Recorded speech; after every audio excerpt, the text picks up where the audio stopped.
Anita here, and I hope you are having just as much fun as I do watching that ink just swirling in the water. I've been always fascinated by just the swirls of ink and water, even though I don't paint that much with ink. There's just something, I can just sit there for hours. That's an exaggeration, of course, but for minutes, just watching the inky, misty swirls in the water. It's just, I love it, I love it. It's the same kind of love as for lava lamps, for example. You just can't stop, can't help yourself, you just have to watch. So yeah, by this time you'll probably put two and two together, and from the title of this video and the ink and the time of the year, you've probably realized that I will be doing Inktober. Yes, I will be attempting to do a video a day for the month of October, of course for the theme of Inktober. And I thought I would make this video, jump on the bandwagon, and show you what I will be working on, how I prepared for Inktober. So here I am, and I'm doing a voiceover to this footage because, well, my camera just doesn't seem to record that well lately. So yeah, here is my paper. I will be painting on this Canson watercolor block. It has perforated sheets that I have just turned them apart, like out of the block, and then I've cut them in half. So I have like this neat stack of paper to work with, which is not too big, not too small. It's perfect for a small illustration every day. And I'm going to talk about this decision later. So this is a watercolor block because I will be primarily working with washes. I think, just as I would normally with watercolor, at least that's what I think I will be doing. So that's my paper.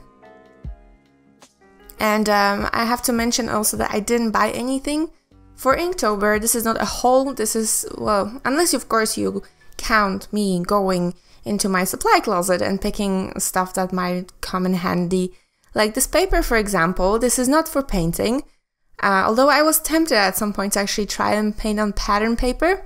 This will be for my backgrounds, because I thought, you know, a little bit of a pop of color with all the black and white I will be using, you know, it will be a good change.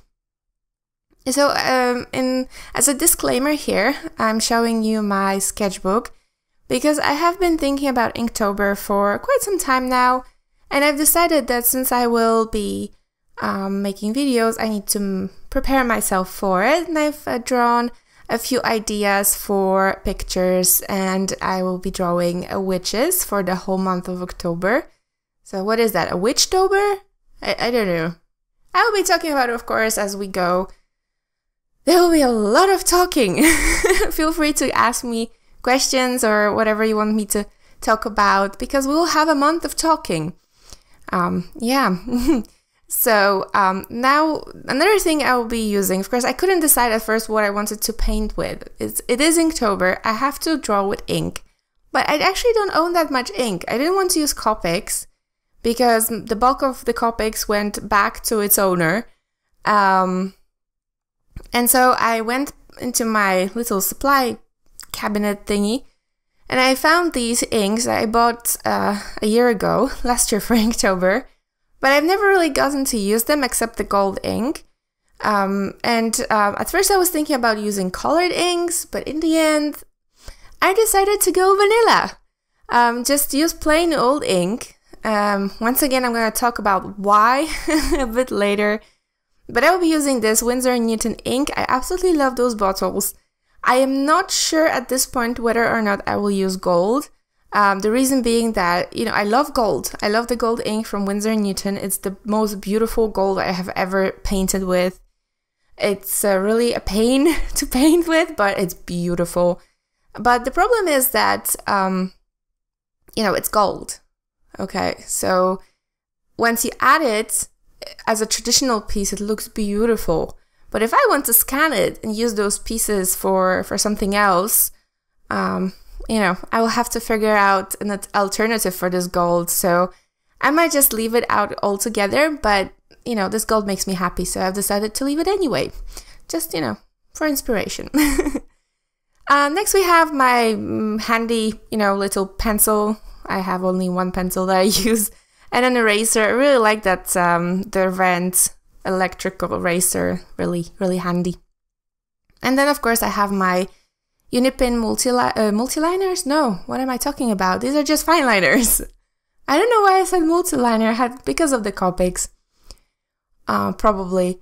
But these are just my Unipin fine liners. I've been using them forever. My definitely favorites.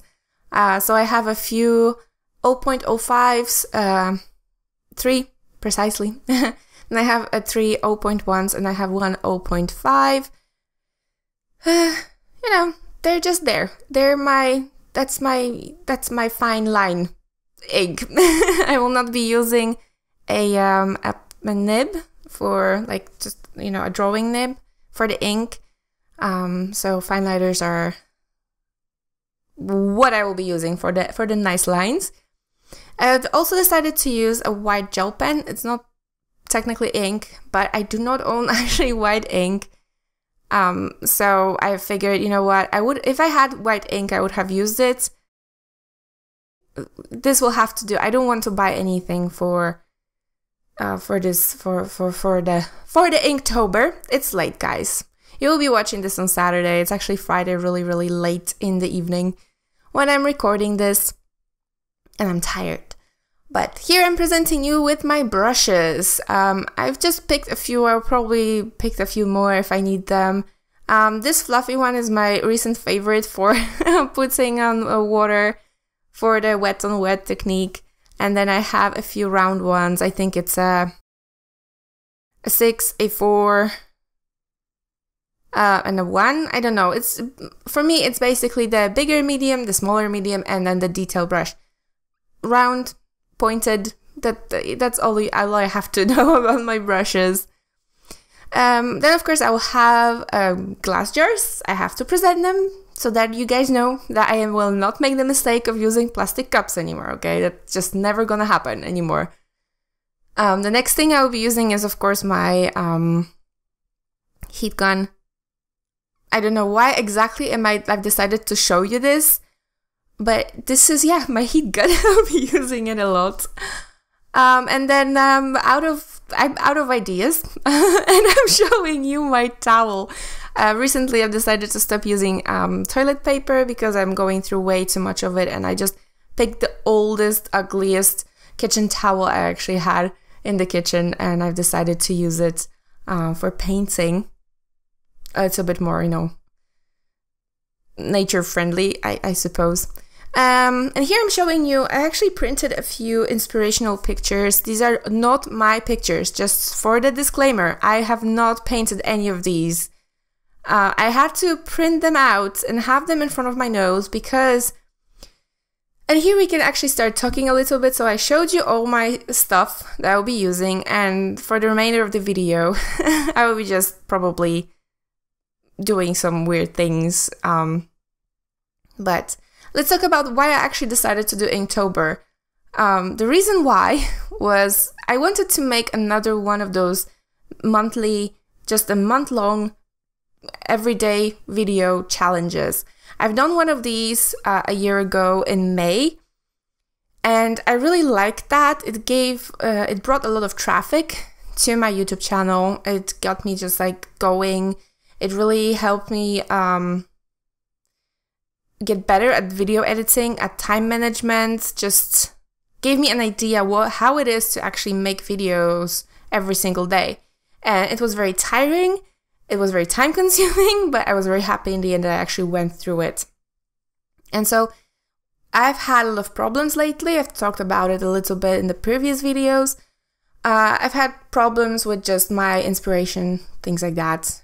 And so I figured that a good way to get back going into things and to set a little goal for myself would be to do Inktober. Because I've wanted to do Inktober, to finish it since 2014, when I just overdid it. That's my biggest problem with Inktober, I think. I set too big of goals for myself. my illustrations are, you know, very detailed, and when you have to do a lot of them every single day, aside from other things, you know, it's not possible to have them too detailed. And so each year I'm trying to do it, each year I'm failing. And so this year I've decided to really, same as with the YouTube channel, I've decided to really rethink the way I'm approaching the challenge, the Inktober challenge, you know, and kind of prepare myself for it. And so that's why one of the reasons why I've started to do the sketches for the Inktober almost a month before it was because, you know, having an idea of what you want to do is already half the work, at least in my case.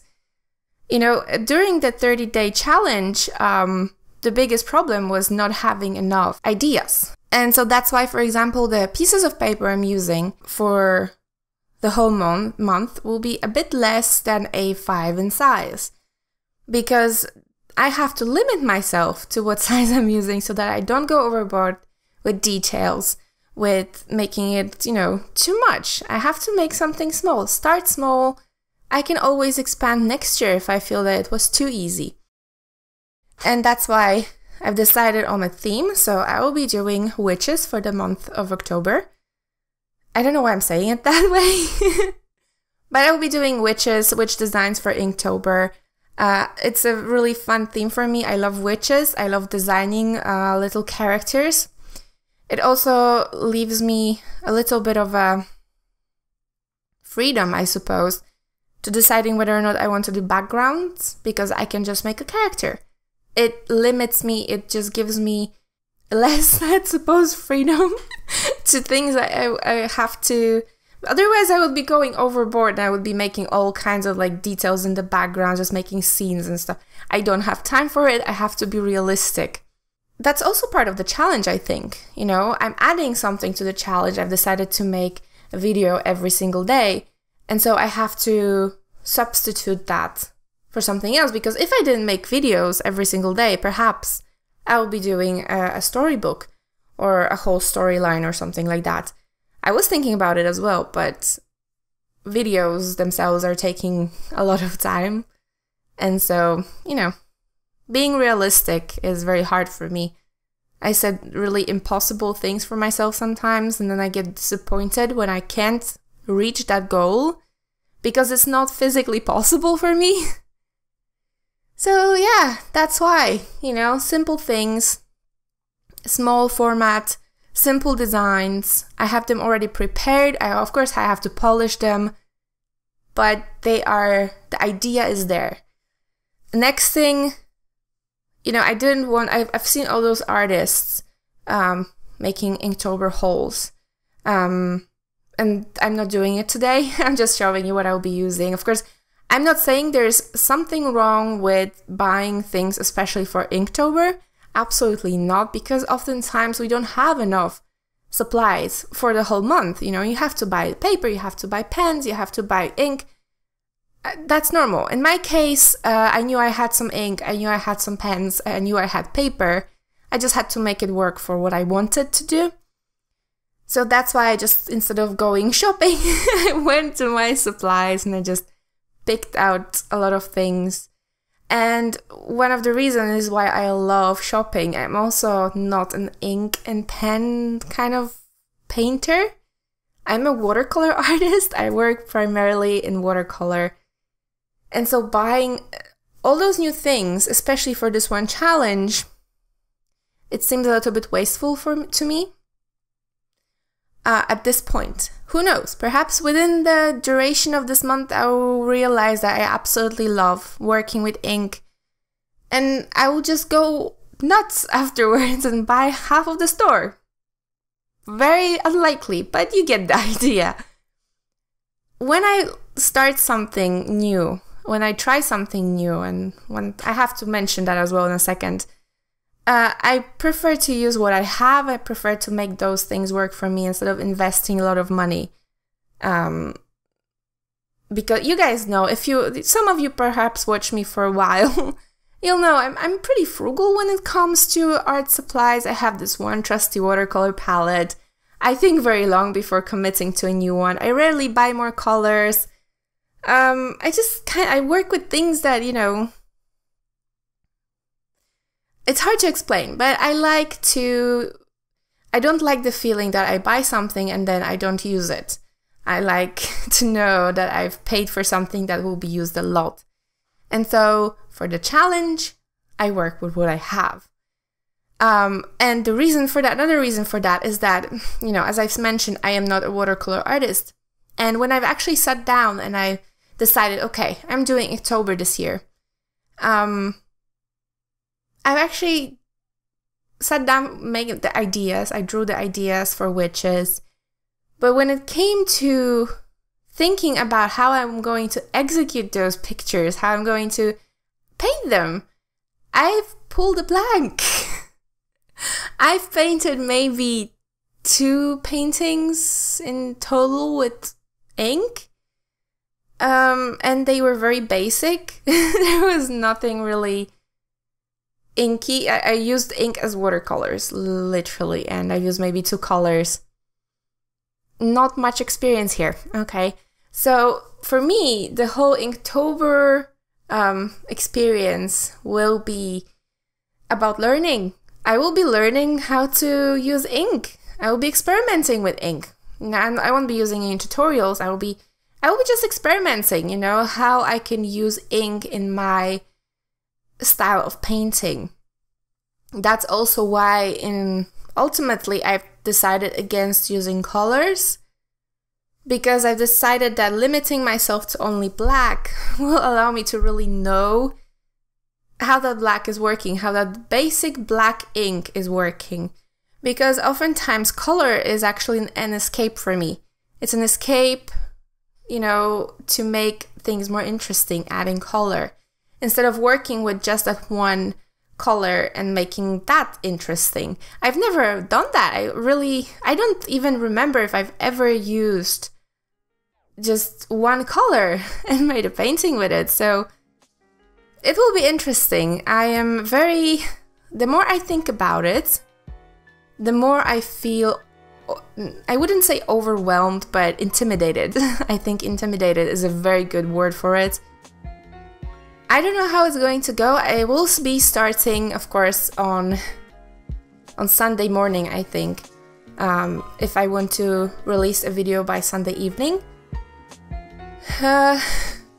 And so I don't know how it will go. And at first I wanted to practice a little bit. That's why this video is a little, they're just items laying there and candles flickering, because initially I wanted to practice, just, you know, get things going and kind of learn a little bit how that ink is working. But then I thought that it will be actually interesting to see how it worked with the first painting and compare, you know, each witch to the, you know, at the end of the challenge, to see how if my technique changed, if oh my goodness, if it evolved somehow. I don't know. I'm actually really interested in that. One of the biggest attractive points of any challenge for me is to see the journey. And now I can see it, and I could see it before in the other 30-day challenge. I'm seeing it now in the sketchbook challenge. I can already see some kind of improvement, evolution in my style of painting. And I really want to see it, and also with ink. I want to see how it will affect my future paintings. So yeah, oh, it's almost 20 minutes of me talking. I hope I didn't bore you guys to death. Just a little chat, this, you know, for you, Saturday afternoon. So I hope you're just as excited about this challenge as I am, and I hope you will be watching and chatting with me through it. Yeah, thank you so very, very much for watching, guys. I will see you tomorrow. Bye!